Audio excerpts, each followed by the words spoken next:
7년이 지난 뒤에 야곱이 라반에게 말하였다. 약속한 기한이 다 되었습니다.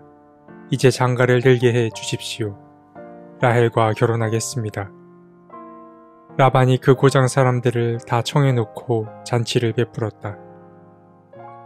밤이 되었을 때에 라반은 큰딸 레아를 데려다가 신방으로 들여보냈는데 야곱은 그것도 모르고 레아와 동침하였다. 라반은 여종 실바를 자기 딸 레아에게 몸종으로 주었다. 아침이 되어서 야곱이 눈을 떠보니 레아가 아닌가. 야곱이 라반에게 말하였다. 외삼촌께서 저에게 이러실 수가 있습니까? 제가 그동안 라헬에게 장가를 들려고 외삼촌 일을 해드린 것이 아닙니까? 외삼촌께서 왜 저를 속이셨습니까? 라반이 대답하였다. 큰 딸을 두고서 작은 딸부터 시집 보내는 것은 이 고장의 법이 아닐세. 그러니 이래 동안 초래 기간을 채우게. 그런 다음에 작은 아이도 자네에게 주겠네. 그 대신에 자네는 또 7년 동안 내가 맡기는 일을 해야 하네. 야곱은 그렇게 하였다. 그가 레아와 이래 동안 지내고 나니 라반은 자기 딸 라헬을 그에게 아내로 주었다. 창세기 29장 21절에서 28절 말씀. 창세기 28장은 부모님의 품을 떠난 야곱이 차차 어떤 일을 겪어나가는지 그 이야기를 그려 보여줍니다. 그는 그동안 나고 자랐던 집을 떠납니다. 대부분 그러하듯 집은 안전하고 포근한 보금자리를 상징합니다. 집의 사람이었던 야곱이 집을 떠난다는 말은 그가 고생을 하며 성숙해지는 과정이 펼쳐질 거라는 말이기도 합니다. 명목상 야곱은 결혼할 신부감을 찾으러 떠나는 것이지만 그가 집을 떠나게 된 진짜 사정은 형 에서의 분노를 피하려는 것입니다. 야곱은 형을 속이고 그에게 갈 축복을 가로챘습니다. 그렇게 그는 낯선 땅 광야에서 자신과 함께 하시는 하나님을 경험하고 삼촌 라반이 사는 동네에 도착을 합니다. 그는 먼저 한 우물에 도착합니다. 그 우물은 양들에게 물을 먹이는 장소였습니다.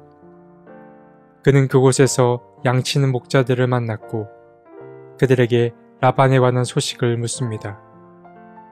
그때 저 멀리서 라반의 둘째 딸 라헬이 양떼를 몰고 오고 있었습니다. 라헬은 목동이었습니다. 야곱은 라헬을 만나서 라반이 자신의 외삼촌임을 밝힙니다. 그렇게 그는 라헬의 안내를 받아 삼촌의 집에 도착합니다. 조카를 만난 라반은 몹시 기뻐했습니다. 야곱은 그간 자신에게 일어난 모든 일을 삼촌에게 말해줍니다. 그리고 이야기를 들은 라반은 그를 따뜻하게 맞아주었습니다. 야곱은 그렇게 이제 삼촌의 집에 터를 잡고 언제가 될지 모를 새로운 삶을 시작합니다. 라반은 야곱에게 자신의 일을 맡기면서 그 수고에 대한 사례를 어떻게 해주면 좋을지 묻습니다. 그러자 야곱은 기다렸다라는 듯 자신이 이곳에 온 목적 중 하나인 혼인에 관해 말합니다.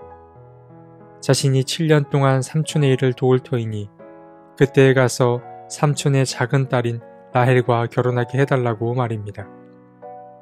삼촌 라반은 야곱의 말에 호의적으로 반응합니다. 그는 라헬을 다른 사람과 짝지어주는 것보다 조카와 짝지어주는 것이 더 나을 거라고 여겼습니다. 그런데 라반에게는 딸이 하나 더 있었습니다. 첫째의 이름은 레아이고 둘째가 라헬이었습니다. 야곱은 이 둘 가운데 작은 딸인 라헬을 더 사랑했습니다.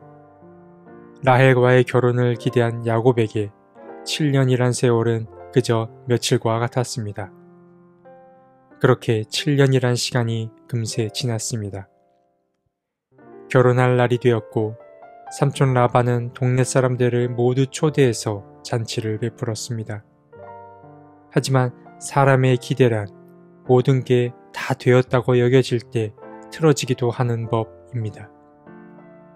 라반은 야곱을 속여 그의 첫날 밤을 첫째 레아와 보내게 합니다. 배신감을 느낀 야곱은 삼촌에게 따집니다. 왜 이런 짓을 했냐고 말입니다. 그러자 라반은 자기 고장에는 큰 딸을 두고 작은 딸을 먼저 시집 보내는 법이 없다고 응답합니다. 야곱의 입장에선 어이없는 일이 아닐 수 없습니다. 하지만 라반은 야곱을 실망 가운데 버려두지 않습니다. 그는 야곱에게 제안 한 가지를 더 합니다. 작은 딸인 라헬도 자네에게 줄 터이니 자신과 7년을 함께 더 살자고 말입니다. 결국 그 제안에 못 이겨 야곱은 삼촌의 집에서 7년을 더 살게 됩니다. 이후에 펼쳐지는 이야기는 야곱의 자녀들에 관한 이야기입니다. 그와 레아 사이에 여러 명의 자녀가 생깁니다. 그러나 더 사랑했던 라헬과의 사이에서는 한 명의 자녀도 없습니다.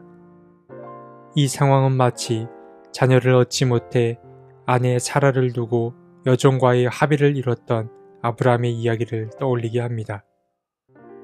물론 아브라함도 그러했듯 나중에 하나님께서는 라헬의 태도 열어줍니다. 성경은 늘 엎치락 뒤치락하는 인물들의 삶을 보여줍니다. 각 인물의 삶마다 상승과 하강의 이미지가 반복하여 나타납니다. 야곱은 큰 어려움 없이 삼촌 라반의 집에 도착하고 마음에 들었던 작은 딸 라헬과의 혼인이 예정되어 있었습니다.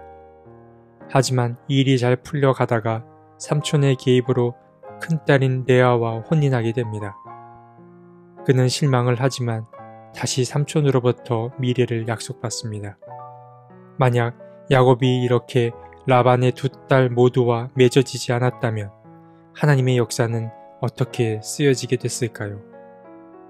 야곱과 이 두 아내의 만남을 통해 가나안 12지파의 뿌리가 나오게 됩니다.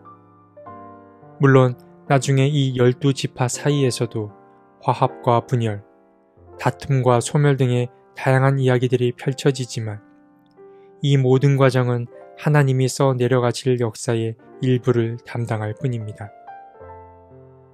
우리의 삶도 이와 같지 않은가 생각해 봅니다. 기대했던 일이 성취되기도 하고 반대로 크고 작은 일들로 인해 실망하기도 하는 것이 우리의 모습입니다.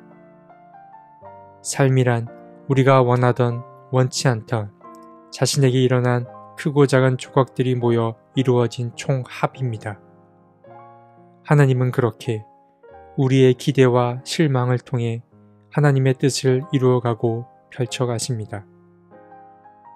올 한 해 마음의 문을 활짝 열고 인도자 되시는 주님께 우리 삶을 한껏 맡기셨으면 좋겠습니다.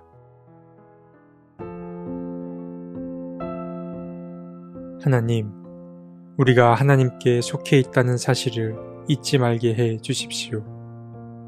또한 우리가 하나님이 써 내려가실 이야기의 일부임을 잊지 말게 해 주십시오.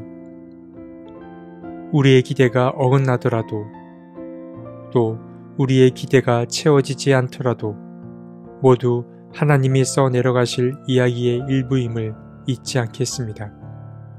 주님, 우리에게 인내하는 마음과 삶을 경축할 수 있는 능력을 허락해 주십시오. 아멘.